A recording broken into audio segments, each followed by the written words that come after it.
mga ka-Frenny, mag-cooking mama muna tayo for today's video. So ito na nga, magluluto muna tayo ng baon ni paring Johnny sa work for today's video. Ito yung salmon. So ayun na nga, ayan, ano ba yan?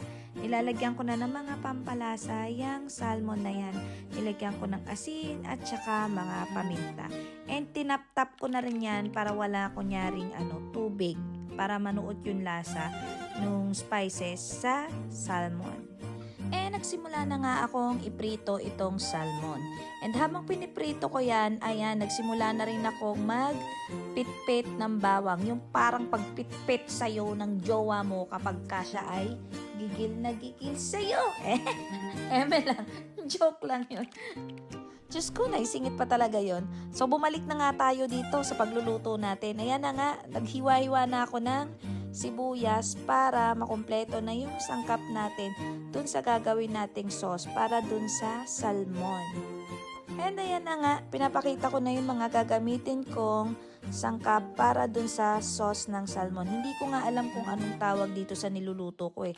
Mema lang talaga ako. And habang yan, yung titikman, wait lang, titikman ko muna yung isa sa mga ingredients nung nung sauce ko. Nakita nyo ba? Niniwan ko muna. Okay naman siya. And ayan, naglagay na tayo ng butter talaga yan. Ayan. Kung tatanungin nyo ako kung anong pangalan nitong niluluto ko, wala talaga tong pangalan. Kasi, mekos-mekos lang to. Siguro lalagyan ko na lang to ng pangalan na salmon ala Mommy Gladys. Parang bagay ba? Basta yan, tignan nyo na lang kung paano ko niluluto yan. So, ngayon na nga, nag-umpisa na akong mag-gisa-gisa. So, ginisa ko muna yung mga bawang sibuyas sa butter. And after nga nyan, papupulahin muna natin siya. And ilalagay na natin yung carnation cream. Pero actually, alam mo talaga, cream yung hinahanap ko kasi lalagyan ko nga sana ng cream.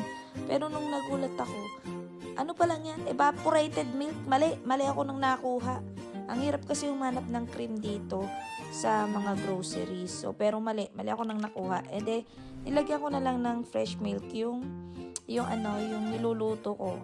So, nadoble-doble yung gatas. May fresh milk na, may evap pa. So, ayan. So, hindi ko tuloy alam kung anong magiging lasa niyan. And after nga niyan, ano ba mga susunod ilalagay dyan? Tinimplahan ko na ng asin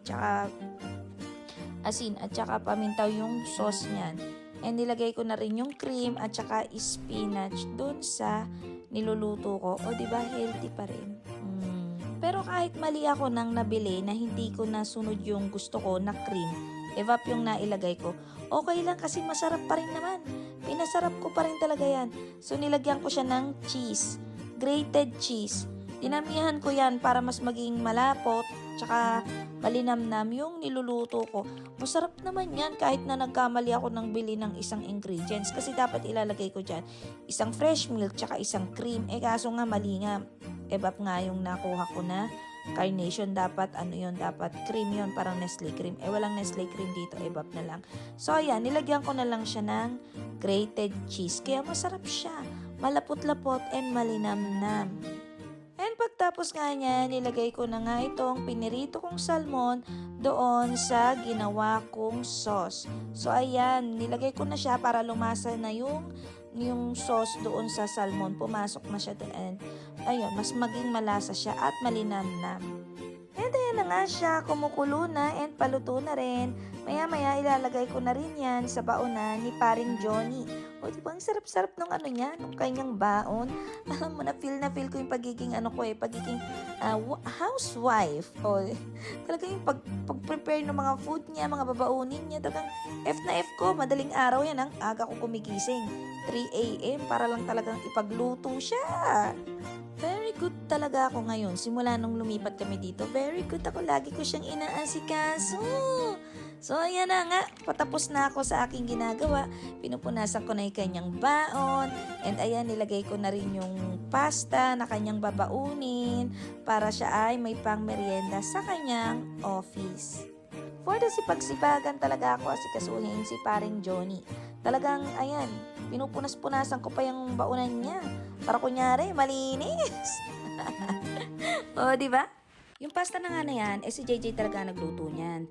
Yan yung dinner namin nung gabi. And since ang dami niyang niluluto every dinner, so may mga talaga yan, excess para pambaon, kinabukasan ni paring Johnny. Naglagay na nga rin ako ng kanin dun sa baonan ni paring Johnny para dun sa salmon niya. And ayan, may tinapay na rin. Marami talaga akong pinapabaon sa kanya just in case na mag-OT siya, hindi siya kukutumin sa work. So ayan na nga yung baon niya that day. So hanggang dito na lang. Next time na lang uli. Bye! God bless! See ya!